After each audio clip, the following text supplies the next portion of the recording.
Management का सबसे important chapter जो होता है दैट इज टाइम मैनेजमेंट, समय का सदुपयोग। हमने सुना है टाइम इज मनी, पर क्या एक्चुअल में टाइम इतना प्रेशियस मनी है? छोटे से छोटा बनिया देख लीजिए या बड़े से बड़ा इंडस्ट्रियलिस्ट, वो सब लोग बुक कीपिंग अकाउंटिंग जरूर करते हैं। वो अपने पैसों का हिसाब रखते हैं, भले वो 5 रुपए का हिसाब हो या करोड़ों रुपए का लेन देन। तो अगर टाइम मनी है ही, तो क्या आप अपने टाइम का रिकॉर्ड कीपिंग करते हैं? वो ऐसे कौन से टूल्स और टेक्निक्स हैं जिससे आप अपना टाइम मैनेजमेंट इंप्रूव कर सकते हैं? तो आज मैं बात करने वाला हूँ 9 इंपॉर्टेंट टूल्स एंड टेक्निक्स जिससे आप अपना टाइम मैनेजमेंट आसानी से इंप्रूव कर सकते हैं। तो time management tools and techniques का पहला चैप्टर है, पहली टेक्निक जो है that is 80-20 rule which is also called as Pareto's principle. ये उन लोगों के लिए है जो बहुत एनालिटिकल रहते हैं और प्रॉब्लम सॉल्वर रहते हैं। 20% actions can bear 80% results and outcomes।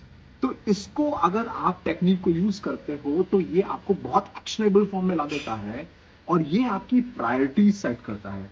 तो you work according to your priorities, that is you focus on 20% work which is actually important और 80% जो रिजल्ट क्लियर करता है। So that was Pareto's principal.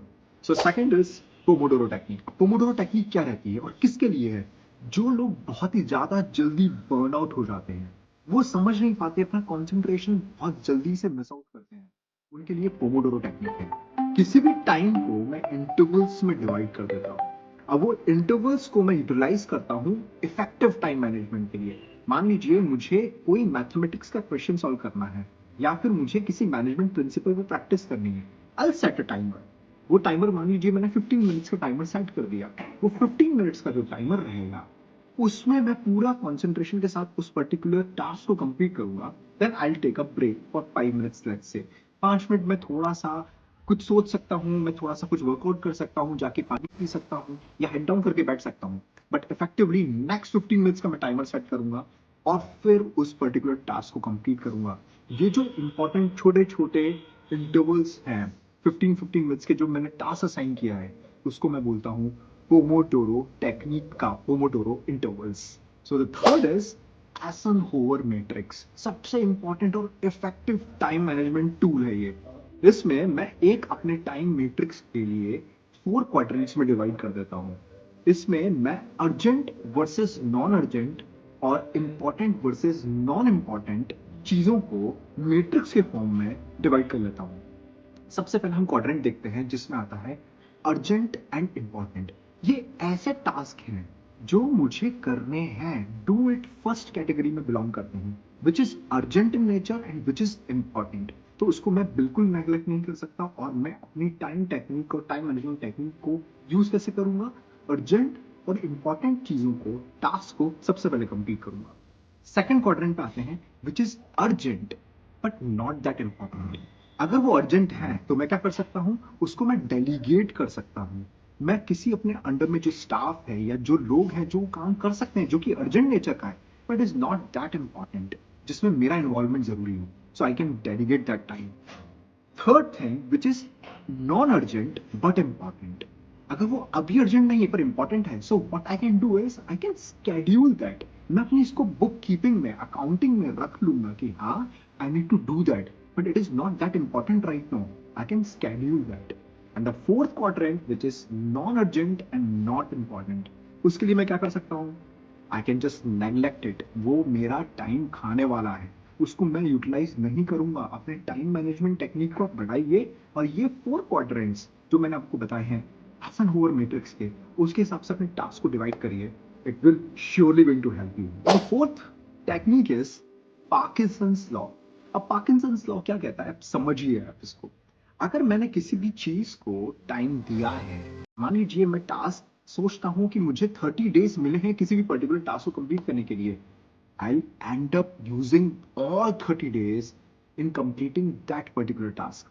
अगर वही task अगर मुझे 15 दिन के लिए दी जाती तो शायद मैं 15 दिन में वो टास्क कंप्लीट कर लेता, और शायद अगर मुझे वो एक हफ्ता दिया जाता किसी असाइनमेंट को कंप्लीट करने के लिए, मैं शायद उसको एक हफ्ते में कंप्लीट कर देता। इसका मतलब सीधा सीधा ये है कि जितना टाइम मुझे दिया जाएगा जितना मैं टाइम यूटिलाइज कर लूंगा उस पर्टिकुलर असाइनमेंट को कंप्लीट करने के लिए। पर सबसे इंपॉर्टेंट चीज बताऊं क्या है, इसमें स्केरी चीज ये है कि अगर मेरे पास कोई डेडलाइन ही ना हो, अगर मेरे पास कोई डेडलाइन ही नहीं हो तो किसी भी टास्क को कंप्लीट करने के लिए, तो क्या होगा कि वो टास्क ही कंप्लीट नहीं कर पाऊंगा। आप खुद सोच के देखिए, जब आप स्कूल में थे और आपकी जब विंटर वेकेशंस या फिर कोई गर्मी छुट्टी लगती थी, आपको कुछ असाइनमेंट दिया जाता था। वो असाइनमेंट दिया जाता था कि आपको पर्टिकुलर सब्जेक्ट के कुछ क्वेश्चंस और आंसर्स लिखने रहते थे। हम क्या करते थे, शुरू के कुछ दिन जो 1 महीने का हमारा वेकेशन था, शुरू के 15 से 20 दिन हम लोग कुछ नहीं करते थे, पर लास्ट के 5-7 डेज में हम स्ट्रेस आउट होके उसको डेडलाइन के हिसाब से कंप्लीट करते थे। यही है पार्किंसंस लॉ। जितना टाइम आपको दिया जाएगा उतना आप खर्च कर दोगे। What you can do in this technique, अगर कोई चीज के लिए आपने 3 दिन फिक्स करे हैं तो try to complete it in 1 और 2 डेज। 1 या 2 दिन की आप डेडलाइन जरूर रखिए और देखिए आप इस पे कैसे खरे उतरते हैं। Now the next fifth technique is time blocking method. अभी टाइम ब्लॉकिंग मेथड क्या है, अगर मैं किसी भी डे को अगर मैं देखता हूँ तो उसको मैं यूटिलाइज कैसे करूंगा, उसको ब्लॉक कर दूंगा उसके टाइमिंग्स। जैसे मान लीजिए 24 आवर्स है, अगर मैंने 8 घंटे रखे हैं इफेक्टिवली टाइम को यूटिलाइज करने के लिए, तो उन 8 घंटों के लिए मेरे पास शुरू में ये होना चाहिए कि मॉर्निंग का 6 to 7 AM मुझे रनिंग और एक्सरसाइज में डिवोट करना है। So I have blocked that time for that particular time interval. तो time blocking technique is very important, जिसमें आप पर्टिकुलर डे को चार्ट आउट कर लेते हो और आपको पता है कि इस पर्टिकुलर टास्क को मुझे करना है। आई एम नॉट सेइंग कि आपको उस टास्क को कंप्लीट करना है, डोंट स्ट्रेस आउट, पर हाँ आपने उस पर्टिकुलर टाइम को ब्लॉक कर दिया पर्टिकुलर एक्टिविटी को कंप्लीट करने के लिए। उसको मैं बोलूंगा टाइम ब्लॉकिंग टेक्निक। मान लीजिए मुझे कोई असाइनमेंट कंप्लीट करना है और वो असाइनमेंट शायद 5, 7, 10 दिन तक चल सकता है, तो पर्टिकुलर डे में मैं पर्टिकुलर टाइम को ब्लॉक कर लूंगा। लेट्स से 4 to 7 का टाइम मैंने ब्लॉक कर दिया पर्टिकुलर टास्क के लिए, भले वो कंप्लीट ना हो, पर हाँ एवरी डे 4 to 7 मैंने ब्लॉक कर दिया है। So that is time blocking method. So six technique होती है GTD method, getting things done. ये उन लोगों के लिए है जो लोग पेपर पेन लेकर बैठना चाहते हैं, जो प्रोक्रेस्टिनेट ना करें, जिनको लिस्ट डाउन करने में समझ आता है। देखिए कोई भी बड़ी सी पिक्चर है, आप उसको पिक्चराइजेशन कर लीजिए, आपके गोल को समझ लीजिए कि आपका गोल क्या है। अब उस गोल के बाद आप उसको लिखना चालू कर दीजिए कि आपका गोल, आपकी एक्टिविटीज क्या रहेंगी और आपको क्या करना है। अगर आप हर चीज को लिस्ट डाउन कर लेंगे, so it is getting things done method. जैसे ही आपने लिस्ट डाउन कर लिया, आपको समझ आ जाएगा मेरे लिए क्या इंपॉर्टेंट है और मेरे को उस पर्टिकुलर गोल को कैसे अचीव करना है। तो उसके लिए आप प्रोसेस डिसाइड कर लोगे और फिर एक्शनेबल फॉर्म में आप उसको एग्जीक्यूट कर दोगे। सो GTD method is you plan out all the tasks, list down all the activities, and then get set go. Next is RPM method, which is rapid planning method. So RPM method is RPM is rapid planning method. Rapid planning method focus करता है results पे, plans पे और maps पे। Mapping करते हो आप किसी आउटकम को डिसाइड कर लेते हो, पहले से आप सोच लेते हो कि मेरा रिजल्ट किस बेसिस पे होना चाहिए, क्या मेरा आउटकम रहना चाहिए, और उसके बाद फिर आप लॉन्ग टर्म गोल्स डिसाइड करते हो। रैपिड प्लानिंग एक्चुअली वर्क करती है स्टूडेंट्स के लिए कि वो 1 साल या 6 महीने तक गोल और प्लान डिसाइड कर लेते हैं और फिर एक्शनेबल फॉर्म में उसको स्टार्ट करते हैं और फिर उसको एग्जीक्यूट करते हैं। सो rapid planning is for results, outcomes and vision. Eighth is pickle jar theory. Pickle jar theory क्या कहती है कि जो भी चीजें मेरे लिए आज इम्पॉर्टेंट है मैं उस पर फोकस करूंगा। कल की क्या समस्या है, कल की क्या चीजें हैं, मैं उस पर फोकस करने ही वाला। मैं आज मेरे लिए अर्जेंट क्या है, मैं उसको प्रायोरिटाइज करके एग्जीक्यूट करूंगा। That is pickle jar theory.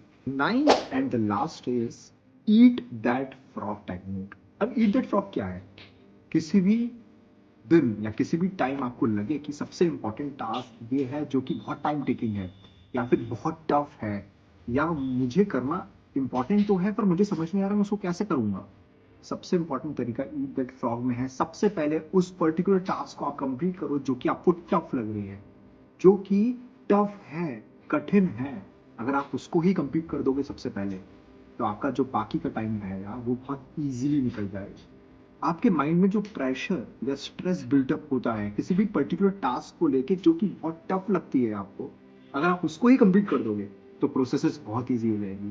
तो ये थी 9 टूल्स और टेक्निक्स टाइम मैनेजमेंट के लिए। मैं आपको वापस बोल रहा हूं, टाइम एक ऐसा प्रेशियस मनी है जिसकी हम बुक कीपिंग और काउंटिंग नहीं करते। सभी के पास 24 आवर्स है।